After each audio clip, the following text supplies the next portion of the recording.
അങ്ങനെ ഒരു 7 മണി അടുപ്പിച്ച് വീടെത്തി. ഒരു 6:45 അങ്ങനെയൊക്കെ ആയപ്പോഴത്തേക്ക് വീടെത്തി. പിന്നെ ഈ കൊണ്ടുവന്ന ഓരോ സാധനങ്ങളായിട്ട് നോക്കുമായിരുന്നു. അത് നല്ല മണമുള്ള മാങ്ങയാണ് കേട്ടോ. മല്ലിയില, ഇങ്ങനെ പുതിനയില, ഈ ഇലയെല്ലാം ഇങ്ങനെ എന്തേലും വാങ്ങി ഇങ്ങനെ വെക്കും, ഉണക്കിയെടുത്ത് കളയുക. അപ്പോൾ അത് ബ്രെഡ്, നല്ല ബ്രെഡാണ്, നല്ല സോഫ്റ്റ് ബ്രെഡ്. മാവ് അവിടുത്തെ തന്നെ മാവാണ്, ദോശയ്ക്കൊക്കെ നല്ലത്. ഇത് പാസ്തയാണേ.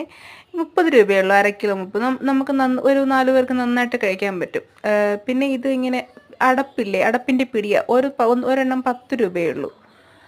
പിന്നെ ഇത് മോക്ക് വാങ്ങിയതാ, അവിടെ യൂണിക്കോണിൻ്റെ, അത് കയ്യിലിട്ട് കാണിച്ചു കൊടുക്കുന്ന ഇങ്ങനെ പറയുന്നത്. കൊള്ളാമല്ലേ, നന്നായിട്ടുണ്ട്. അങ്ങനെ ഇത് കമ്മലാണ്, ഇത് 30 രൂപയേ ഉള്ളൂ. അവിടെ നിന്ന് വാങ്ങിയത് 30, 35 അതിനൊക്കെ എഴുതാത്തതേ ഉള്ളൂ. നല്ല നല്ല കമ്മലുകളുണ്ട്, യുണീക്ക് പീസസ് ആയിട്ടുള്ളത് പോലെ നല്ല കമ്മലുകളുണ്ട്. അങ്ങനെ എല്ലാം കഴിഞ്ഞ് ഫ്രഷായി വിളക്ക് വയ്ക്കാനുള്ള പുറപ്പാട്. അങ്ങനെ വിളക്കൊക്കെ വെച്ചു, ഒന്ന് റിലാക്സ്